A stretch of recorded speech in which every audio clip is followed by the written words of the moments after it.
বাংলাদেশের জনগণ যুগের পর যুগ ধরে যে অন্যায় সহ্য করে আসছে, এবার কি তার অবসান ঘটতে চলেছে? তিস্তা নদীর পানি নিয়ে ভারতে দাদাগিরি এবার শেষ হতে যাচ্ছে। চীন ও বাংলাদেশের মধ্যে ঐতিহাসিক এক চুক্তি নবায়নের মধ্য দিয়ে তিস্তা মহাপরিকল্পনা বাস্তবায়নের নতুন দ্বার উন্মোচন হতে চলেছে, যার মাধ্যমে শুধু নদী শাসনই নয়, বদলে যেতে পারে বাংলাদেশের অর্থনীতি, কৃষি এবং কৌশলগত অবস্থানও। কিন্তু কেন এতদিন ধরে ভারতের কাছে নতি স্বীকার করেছিল বাংলাদেশ? কেন হঠাৎ করেই তিস্তা প্রকল্প নিয়ে নতুন করে চীনের সঙ্গে জোট বাঁধছে? আর ভারত কেন এই চুক্তি নিয়ে এতটা আতঙ্কিত? তিস্তা নদী, যে নদীর পানি নিয়ে বছরের পর বছর ধরে বাংলাদেশকে কাঠগড়ায় দাঁড় করিয়েছে ভারত। 1947 সালে দেশভাগের পর থেকেই এই নদীর পানির ন্যায্য হিস্যার জন্য বাংলাদেশ লড়াই করে আসছে। 1971 সালে স্বাধীনতা অর্জনের পর তিস্তার পানি বন্টন নিয়ে ভারতের সঙ্গে আনুষ্ঠানিক আলোচনা শুরু হয়। 1983 সালে সামরিক শাসক হুসেইন মোহাম্মদ এরশাদ ভারতের সঙ্গে একটি অস্থায়ী চুক্তি স্বাক্ষর করেন, যেখানে 39 ভাগ পানি বাংলাদেশ পাবে এবং 36 ভাগ পাবে ভারত। কিন্তু সেই চুক্তি ছিল সাময়িক, স্থায়ী সমাধান আজও আসেনি। এরপর কেটে গেছে প্রায় 4 দশক। 2011 সালে ভারতের প্রধানমন্ত্রী মনমোহন সিং ঢাকা সফরে এসে তিস্তা চুক্তির আশ্বাস দেন, কিন্তু পশ্চিমবঙ্গের মুখ্যমন্ত্রী মমতা ব্যানার্জির বিরোধিতার কারণে চুক্তি আলোর মুখ দেখেনি।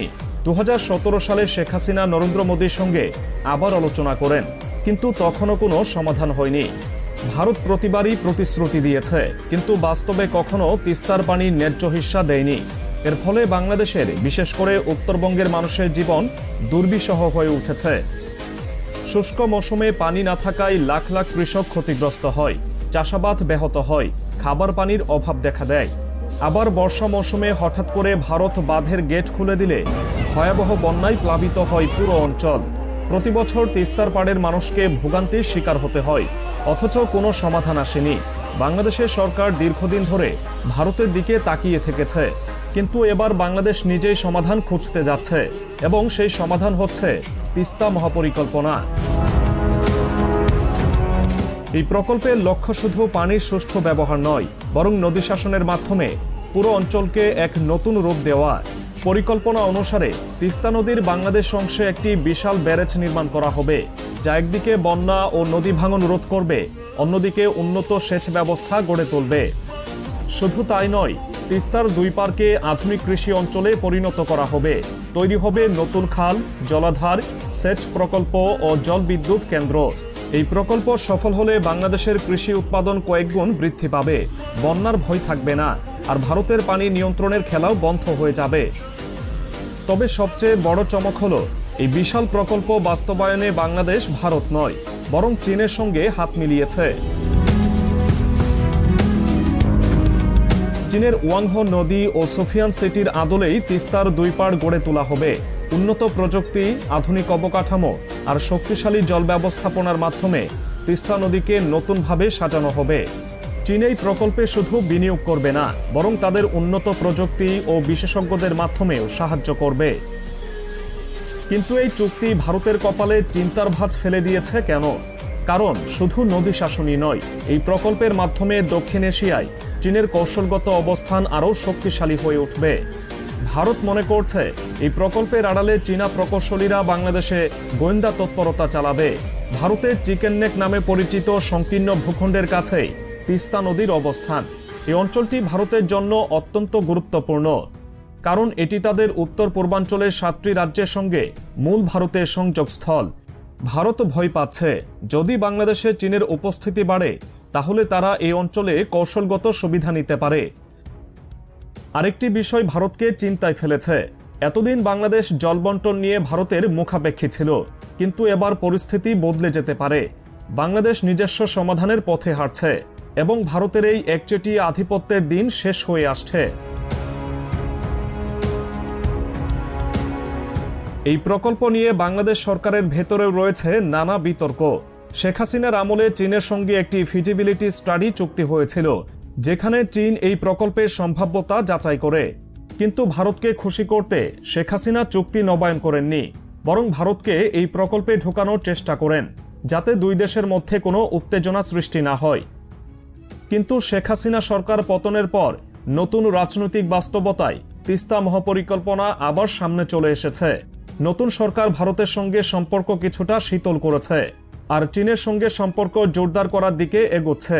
ফলে এবার প্রকল্প বাস্তবায়নের পথে আর কোনো বাধা থাকছে না। চীনের সঙ্গে নতুন করে চুক্তি স্বাক্ষরের প্রস্তুতি নেওয়া হচ্ছে এবং এর ফলে বাংলাদেশের জন্য এক নতুন সম্ভাবনার দ্বার উন্মোচন হতে চলেছে। তবে ভারত কি এত সহজে এই চুক্তি বাস্তবায়ন হতে দেবে?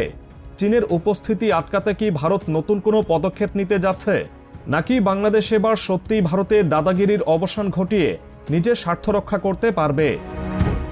তিস্তা মহাপরিকল্পনা বাস্তবায়ন হলে বাংলাদেশের কৃষি, অর্থনীতি এবং ভৌগোলিক নিরাপত্তায় যে আমূল পরিবর্তন আসবে তার বলার অপেক্ষা রাখে না। কিন্তু ভারতের প্রতিক্রিয়া কি হবে? তারা কি চুপচাপ বসে থাকবে, নাকি নতুন কোনো চাল দেবে? ভারত যে এত সহজে হাল ছাড়বে না তা বলাই বাহুল্য। কয়েক দশক ধরে তিস্তার পানির উপর একক নিয়ন্ত্রণ ধরে রেখেছে দিল্লি। তারা জানে যদি চীনের সহায়তায় বাংলাদেশ এই প্রকল্প বাস্তবায়ন করে তাহলে তাদের নিয়ন্ত্রণ পুরোপুরি হারিয়ে যাবে। তাই চুক্তি নবায়নের বিষয়টি সামনে আসার পরই ভারতের মিডিয়া এবং কূটনৈতিক মহল তীব্র প্রতিক্রিয়া দেখাতে শুরু করেছে। বিশেষজ্ঞদের মতে ভারত ইতোমধ্যে কূটনৈতিক চাপ বাড়াতে শুরু করেছে। তারা চীনের বিরুদ্ধে নানা অভিযোগ তুলে বাংলাদেশের উপর প্রভাব বিস্তার করার চেষ্টা করবে।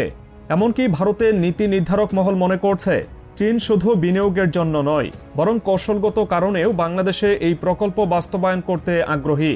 কারণ একবার যদি চীন তিস্তা নদীতে প্রকল্প বাস্তবায়ন করে তাহলে তাদের প্রকৌশলী, প্রযুক্তি এবং বিনিয়োগ বাংলাদেশের ভেতরে দীর্ঘমেয়াদে প্রবেশ করবে, যা ভারতের জন্য বড় মাথা ব্যথার কারণ হয়ে উঠবে। শুধু তাই নয়, ভারত উদ্বিগ্ন যে এই প্রকল্প বাস্তবায়িত হলে চীনা সংস্থাগুলো বাংলাদেশের কৌশলগত এলাকাগুলোতে প্রভাব বিস্তার করতে পারে। বিশেষ করে ভারতের পূর্বাঞ্চলের সংযোগস্থল চিকেন নেক এলাকায় চীনের উপস্থিতি ভারতকে নতুন করে নিরাপত্তা ঝুঁকিতে ফেলতে পারে।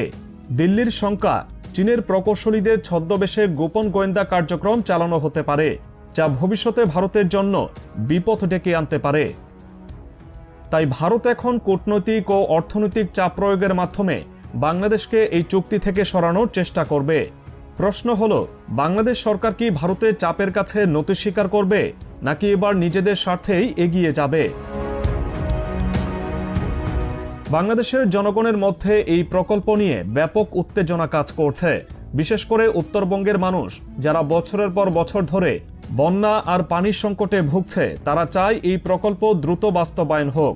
অনেকেই বলছেন এটা শুধু একটি প্রকল্প নয়, বরং ভারতের দাদাগিরির অবসানের প্রথম ধাপ। তবে বিশেষজ্ঞরা বলছেন এই প্রকল্প বাস্তবায়ন করতে গেলে বাংলাদেশকে আরও সতর্ক হতে হবে। শুধু চীনের উপর নির্ভর না করে নিজস্ব স্বার্থ রক্ষা করে চুক্তি করতে হবে, যাতে ভবিষ্যতে কোনো বড় শক্তি বাংলাদেশকে নিয়ন্ত্রণ করতে না পারে। তাহলে কি হতে যাচ্ছে? ভারত কি চীনের এই প্রকল্প আটকে দিতে সক্ষম হবে, নাকি বাংলাদেশ ভারতীয় আধিপত্য উপেক্ষা করে এগিয়ে যাবে? চুক্তি কি আদৌ বাস্তবায়ন হবে, নাকি শেষ মুহূর্তে ভারতের কূটনৈতিক চাল ফেলে দেবে এই পরিকল্পনা? এই উত্তরের জন্য আমাদের অপেক্ষা করতে হবে। তবে একটি বিষয় নিশ্চিত, তিস্তা নিয়ে ভারতের দাদাগিরির দিন শেষ হতে চলেছে, আর বাংলাদেশের মানুষ অপেক্ষায় আছে এই মহাপরিকল্পনার বাস্তবায়ন দেখার জন্য।